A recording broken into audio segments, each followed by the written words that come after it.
দেখো, আমরা রিক্সাতে করে যাচ্ছি স্বপ্নতে শপিং করতে। গিয়ে কেনাকাটা শুরু করে দিল বাবা। আমার একটা নেল পেন দেখে এত ভালো লেগেছিল যে আমি কিনেই ফেললাম। তারপর ওই আপুরা বলল, আসো আমি নেল পেন লাগিয়ে দিই।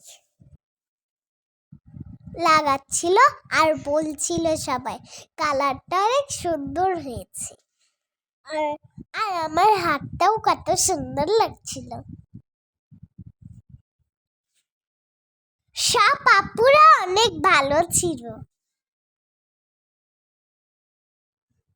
তারপর চলে আসলাম ফ্রেঞ্চ ফ্রাই খাওয়ার জন্য। এখন চলে যাচ্ছি। কেনাকাটা করলাম, খাওয়া দাওয়া করলাম। আল্লাহ হাফেজ।